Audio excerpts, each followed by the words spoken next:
Mon patron menace de me licencier quand je l'ai confronté pour avoir tenté de séduire ma copine, mais il finit par être au chômage et confronté à un procès de 365 000 $. Le dernier endroit où je demanderai de l'aide est Reddit, mais je n'ai pas beaucoup d'autres options pour gérer mon problème avec mon patron et ma copine. Je veux vous raconter ce qui s'est passé à mon travail au cours des derniers mois, en espérant obtenir des conseils sur ce que je devrais faire. Je vais essayer d'être aussi détaillé que possible tout en protégeant la vie privée de chacun. Il y a 2 ans, j'ai commencé à travailler dans une entreprise qui semblait être une opportunité incroyable à l'époque. L'équipe était super, l'environnement était agréable et la charge de travail, bien que parfois lourde, restait gérable. Tout allait bien jusqu'à il y a environ 6 mois, quand notre nouveau patron est arrivé. Depuis que ce type est là, c'est devenu un cauchemar. Je ne peux pas le décrire autrement. Et ce n'est pas seulement à cause de la charge de travail, c'est parce que ce type est un narcissique complet. Et quand je dis complet, je veux dire que tout tourne autour de lui. Il pense que le monde lui doit quelque chose juste pour exister. Il n'a même pas les compétences nécessaires pour être là où il est, mais il est bien connecté. C'est tout. La raison pour laquelle il est dans cette position de pouvoir, c'est parce qu'il connaît le fils du propriétaire. Le fils du propriétaire travaille également ici, mais dans une position bien plus importante. Donc, en gros, mon patron n'est pas ici parce qu'il est compétent ou capable. Il est ici parce qu'il a des amis haut placés, et cela lui donne une sorte d'impunité qu'il utilise pour rendre la vie misérable à tous ceux qui travaillent sous lui. Je n'étais pas le seul affecté. Depuis son arrivée, il n'a rien fait d'autre que de mettre des obstacles dans notre travail. Il adore donner des ordres et exiger des choses, mais il ne lève pas le petit doigt pour faire quelque chose d'utile. Il passe la plupart de son temps debout dans son bureau ou à marcher dans les couloirs, à observer ce que nous faisons, et ensuite, quand quelqu'un dans l'équipe accomplit quelque chose d'important, il prend tout le crédit. Il ne tente même pas de le cacher. Récemment, j'ai eu une réunion avec le directeur du département pour présenter un projet sur lequel j'avais travaillé avec mon équipe pendant des semaines. C'était quelque chose dont nous étions vraiment fiers. Et devinez ce qui s'est passé? Mon patron était assis là, sans avoir rien fait, et à la fin de la réunion, il a dit que c'était son idée et qu'il était heureux que son équipe l'ait si bien exécutée. Je n'en revenais pas. Tout le travail, la sueur et les heures supplémentaires que j'avais investies dans ce projet, juste pour que ce crétin se tienne là et prenne tout le mérite. Et le pire, c'est que personne dans la salle n'a rien dit. Personne n'a osé le contredire, car ils savent à quel point il est bien connecté. Ce n'était pas la seule fois qu'il m'a fait quelque chose comme ça. Un après-midi, lors d'une journée chargée, il m'a demandé de préparer un rapport dont il avait besoin pour une présentation.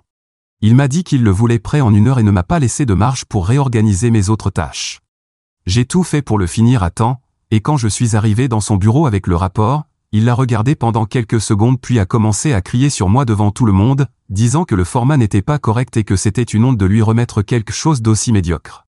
Je me suis senti humilié, mais quand j'ai souligné qu'il m'avait donné des instructions contradictoires sur ce qu'il voulait, il est devenu encore plus agressif, me disant que j'étais un subordonné et qu'il n'en revenait pas que quelqu'un avec si peu d'attention aux détails soit encore employé dans l'entreprise. Je ne suis pas le seul à avoir souffert à cause de ce type. Ma collègue, avec qui je travaille souvent, a aussi été une de ces victimes. Un jour, nous travaillions sur un projet pour l'un des clients les plus importants de l'entreprise. Ma collègue s'occupait de la logistique depuis des semaines. Quand est venu le moment de présenter les résultats, il a commencé à critiquer chaque petit détail. Il se plaignait de choses complètement sans importance ou qui n'étaient même pas de sa responsabilité. Après la réunion, il s'est approché d'elle, devant toute l'équipe, et lui a dit que si elle ne pouvait pas faire son travail correctement, elle devrait peut-être envisager un rôle moins exigeant. C'était dévastateur de la voir si frustrée. Je savais combien elle avait travaillé dur, mais peu importe l'effort que vous faites, avec ce type, ce n'est jamais suffisant. Et si cela ne suffisait pas, ce type a également un passé assez sombre en ce qui concerne la façon dont il traite les femmes au bureau. Il flirte de manière flagrante avec elles. Certaines sont sorties avec lui, mais beaucoup d'autres l'ont rejeté. C'était séhurant. Dans mon cas, les choses sont devenues encore plus compliquées parce que ma copine travaille également dans la même entreprise, dans un autre département, mais nous nous sommes rencontrés ici il y a environ 8 mois et nous sortons ensemble depuis. Mon patron le sait et cela ne semble pas le déranger du tout. En fait, il semble apprécier la situation, car il continue de faire des commentaires déplacés à ma copine. Ma copine est incroyablement professionnelle et a essayé de rester le plus loin possible de lui.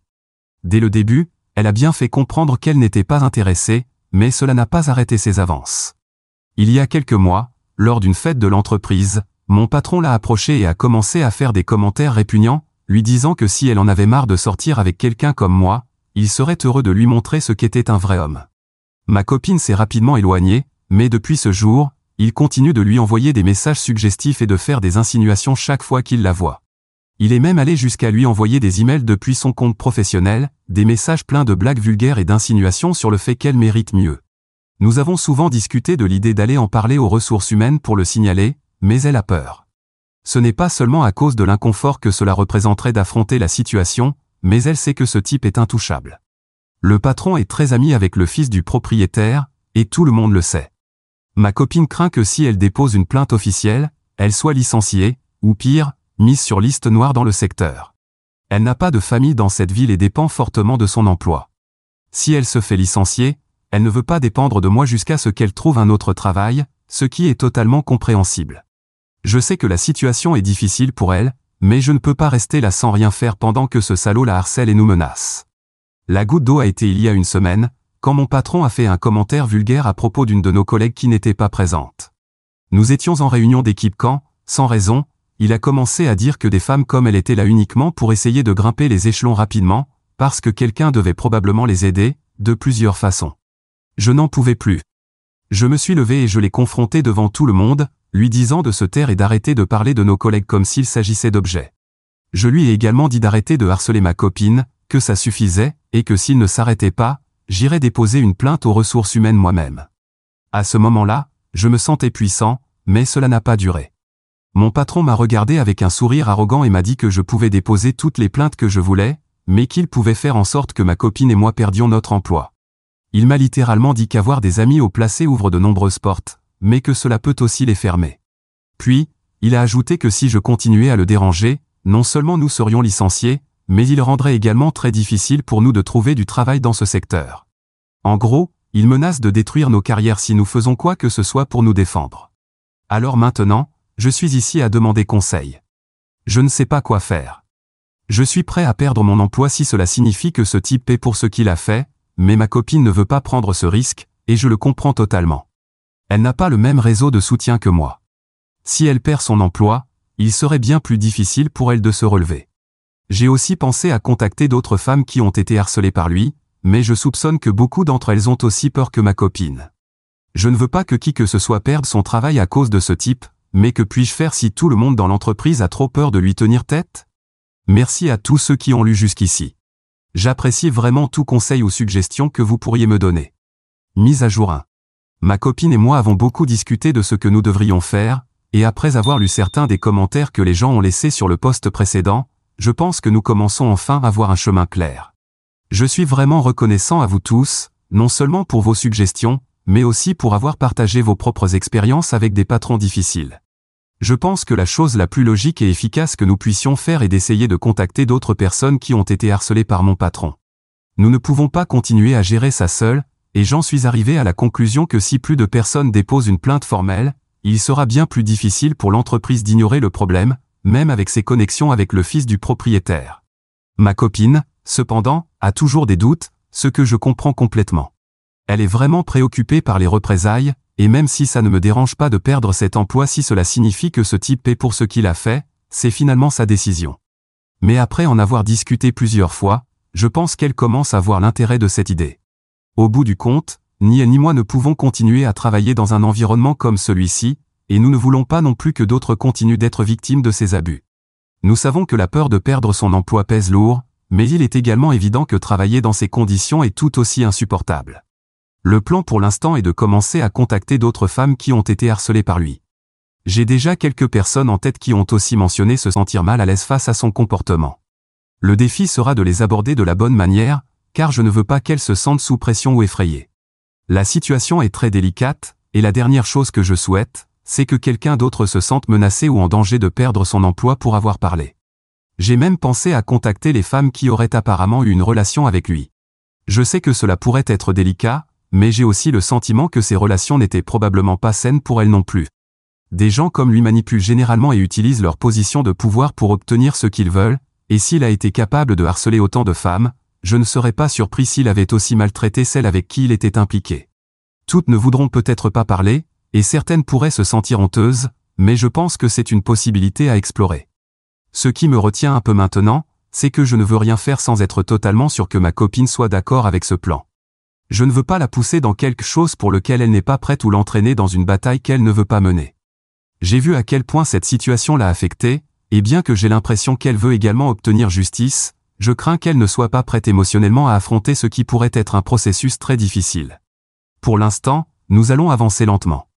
Elle a décidé de commencer par approcher certaines des femmes en qui elle a déjà confiance, pour tâter le terrain et voir si elles seraient prêtes à parler. Si suffisamment de personnes sont intéressées pour déposer une plainte collective, alors nous passerons à l'étape suivante. J'essaie d'être aussi stratégique que possible à ce stade, car je sais qu'une fois cette boîte de Pandore ouverte, il n'y aura pas de retour en arrière. Je ne vais pas mentir, je suis nerveux. Je sais que cela pourrait mal finir pour nous deux, mais je ressens aussi que nous ne pouvons pas simplement rester les bras croisés et regarder ce type continuer à détruire le lieu de travail pour tout le monde. Je suis déterminé à faire ce qui est juste, mais je sais aussi que nous devons être intelligents et prudents dans la façon dont nous procédons. Merci encore à tous pour vos conseils et votre soutien.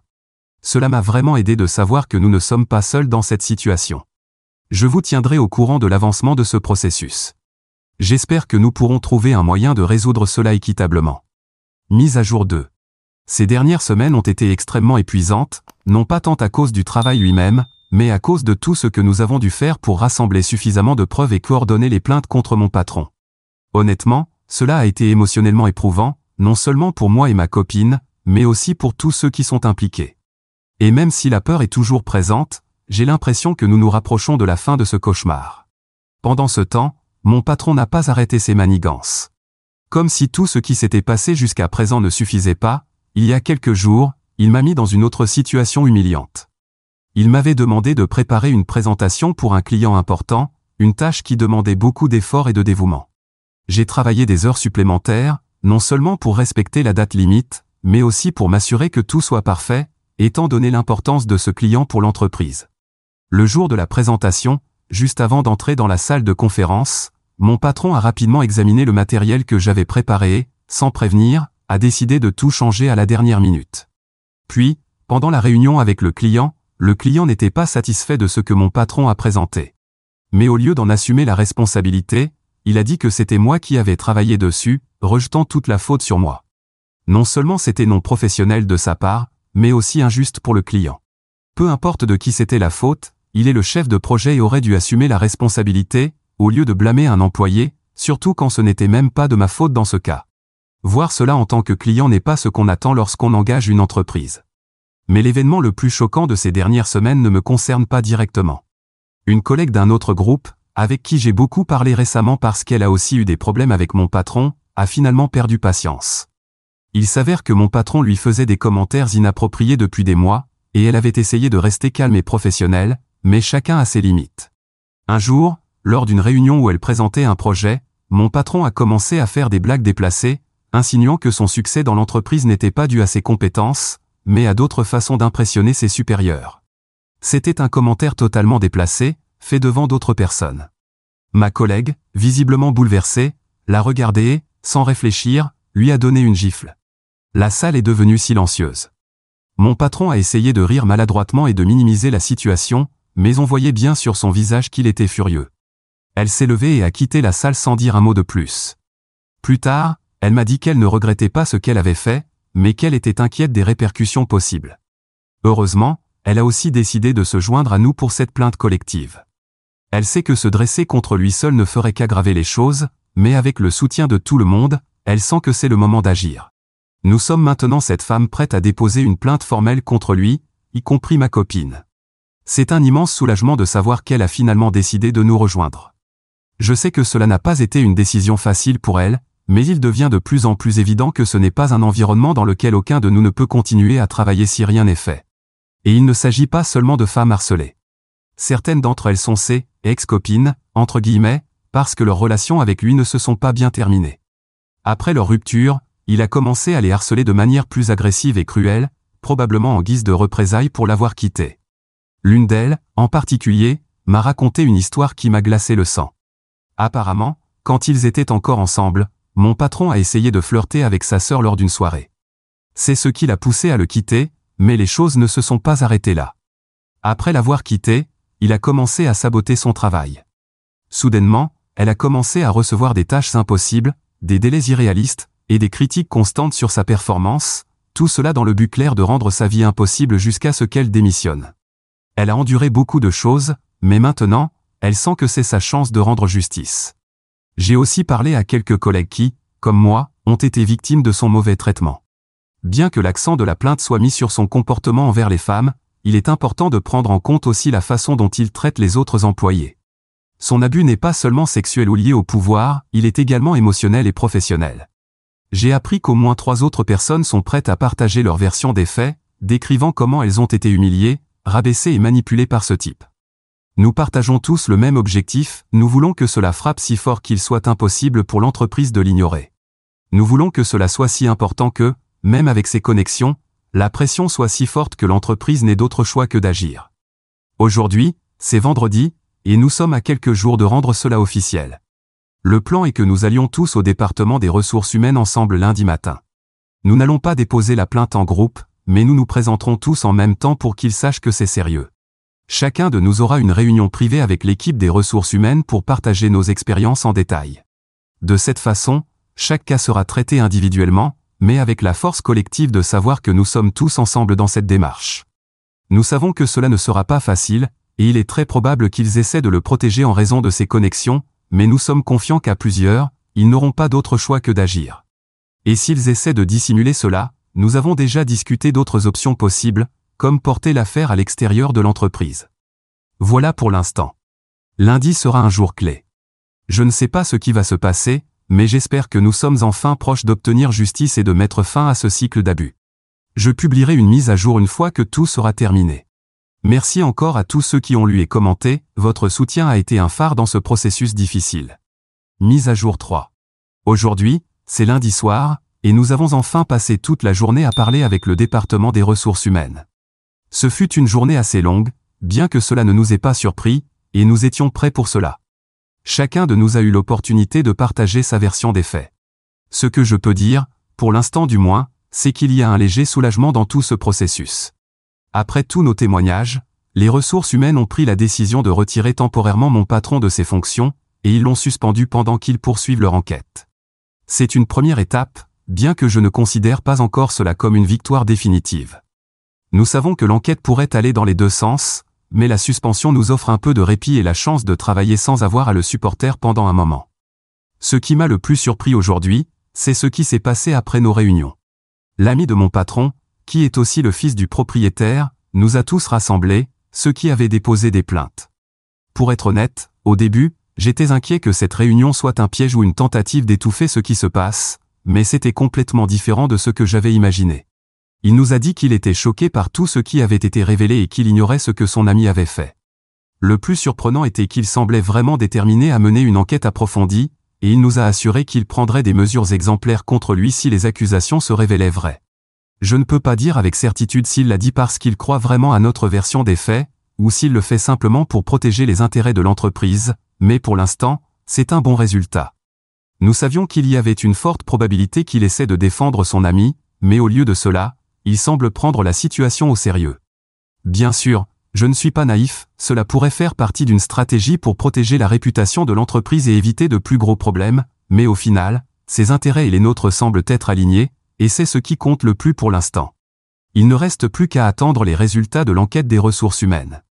J'essaie de garder mes attentes mesurées, car je sais que beaucoup de choses peuvent encore se produire.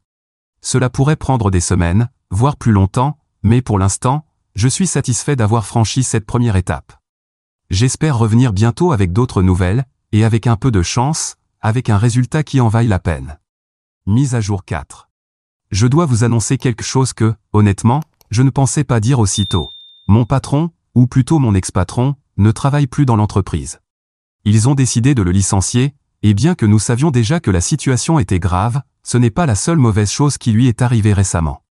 Sa chute a été encore plus dure que ce que nous aurions pu imaginer, et je ne peux m'empêcher de ressentir une immense satisfaction, pour moi, ma copine, et toutes les personnes qui ont souffert sous ces abus. Pour commencer, je veux dire que je suis vraiment heureux, et ma copine aussi. Tous ceux qui étaient impliqués sont soulagés que cela soit enfin terminé et de la meilleure façon possible. Jusqu'à la fin de cette histoire, il y avait toujours une petite chance que, d'une manière ou d'une autre, mon ex-patron parvienne à échapper aux conséquences, mais heureusement pour nous, cela n'a pas été le cas. Le fait qu'il ait été licencié est déjà une raison suffisante pour célébrer, mais ce qui est arrivé ensuite a été la vraie surprise. La société a décidé de le licencier après l'enquête des ressources humaines, ce qui était déjà un énorme soulagement car cela signifiait que nous n'aurions plus à le croiser au travail. Ils ont même nommé un nouveau patron pour mon équipe, et jusqu'à présent, je peux dire qu'il est infiniment meilleur que le précédent. C'est quelqu'un qui semble vraiment se soucier du bien-être de l'équipe et de bien faire les choses, ce qui est un changement radical par rapport à ce que nous avions enduré. Mais ce qui a été vraiment choquant, c'est d'apprendre que l'entreprise a décidé non seulement de le licencier, mais aussi de le poursuivre en justice. Cela est dû à plusieurs déclarations faites pendant l'enquête, révélant que mon ex-patron ne se contentait pas de harceler les employés, mais qu'il escroquait également l'entreprise. Je n'ai pas tous les détails puisque cela fait partie d'une enquête interne à laquelle nous n'avons pas un accès direct, mais les rumeurs sont assez fortes. Apparemment, mon ex-patron vendait des informations confidentielles sur les clients à la concurrence. Il avait un accès assez large aux données des clients, surtout qu'il faisait partie des personnes chargées de superviser les grands projets et de gérer les contrats sensibles. Ce qui se dit, même si ce ne sont pour l'instant que des rumeurs, c'est qu'il a utilisé sa position pour rassembler des informations clés sur les clients, y compris des données sur leurs préférences de marché, leur stratégie future et même des détails sur leurs négociations avec nous. Il aurait ensuite vendu ces informations à certains de nos concurrents les plus proches, ce qui est non seulement une violation flagrante des accords de confidentialité que nous avons avec nos clients, mais aussi une trahison totale de la confiance que l'entreprise avait placée en lui. D'après ce que j'ai entendu, l'entreprise le poursuit pour une somme importante. On parle d'environ 365 000 $, ce qui, bien que n'étant pas une immense fortune, est une somme considérable pour une poursuite de ce genre. Violer un accord de confidentialité n'est pas quelque chose qui est pris à la légère, et de telles violations entraînent généralement des conséquences financières et juridiques sérieuses. Cela a terni sa réputation de manière à ce qu'il sera très difficile pour lui de s'en remettre, non seulement au sein de l'entreprise ou de notre secteur, mais aussi au-delà. Son nom est maintenant associé non seulement au harcèlement sur le lieu de travail, mais aussi à une escroquerie majeure, ce qui signifie que ses chances de retrouver un emploi dans ce domaine sont pratiquement inexistantes. Et c'est ce qui me donne vraiment la paix. Savoir que si l'un de nous décide un jour de rejoindre une nouvelle entreprise pour chercher d'autres opportunités, nous n'aurons pas à nous inquiéter de croiser à nouveau son chemin. Il n'est pas seulement hors de l'entreprise, mais il est très probable qu'il soit hors de toute autre entreprise dans ce secteur. S'il perd ce procès, cela laissera encore une tache sur son dossier, rendant son avenir professionnel encore plus difficile. Bien qu'il puisse essayer de travailler dans une autre industrie, dans notre secteur, son nom est définitivement terni. Honnêtement, c'est bien plus que ce à quoi je m'attendais quand nous avons entamé ce processus. Au début, nous voulions juste qu'il cesse de nous harceler, qu'il arrête de nous rendre la vie infernale au travail. Mais tout cela a pris une ampleur que nous n'avions même pas envisagée. Le fait qu'il fasse face à des conséquences légales pour ce qu'il a fait est, honnêtement, le meilleur résultat auquel nous aurions pu espérer. Enfin, je tiens à remercier chaleureusement tous ceux qui nous ont conseillé de déposer une plainte collective. Cela a été, sans aucun doute, la meilleure décision que nous aurions pu prendre. Si nous l'avions fait individuellement, nous n'aurions probablement pas obtenu autant. Maintenant, les choses sont beaucoup plus calmes, et bien qu'il reste encore à voir comment se terminera le procès contre mon ex-patron, je ressens déjà que nous avons gagné. Mise à jour 5. Je veux faire une dernière mise à jour concernant mon ex-patron et son procès. Pour ceux qui ont suivi cela, il semble que tout soit enfin terminé. Mon ex-patron a perdu le procès, ou du moins c'est ce qu'il semble, puisqu'il a conclu un accord privé avec l'entreprise. Bien que les détails exacts de l'accord n'aient pas été divulgués, il a accepté de payer une somme conséquente pour mettre fin à tout cela. Les rumeurs parlent d'un montant de plus de 250 000 $, mais comme je l'ai mentionné, je ne peux pas confirmer si ces chiffres sont exacts. Cependant, quand il y a tant de rumeurs, il y a généralement une part de vérité, donc ce montant est probablement assez proche de la réalité. Quoi qu'il en soit, il est clair que ce qu'il a dû payer constitue une conséquence assez significative pour lui. Au final, ce qui importe, c'est que ce qu'il a dû payer soit une juste punition pour lui, et pour nous tous impliqués, c'est un immense soulagement. Savoir qu'il a dû faire face aux conséquences de ses actes nous apporte la tranquillité dont nous avions besoin, et bien que nous ne puissions pas effacer ce qui s'est passé, nous pouvons au moins tourner cette page avec la satisfaction que justice a été rendue.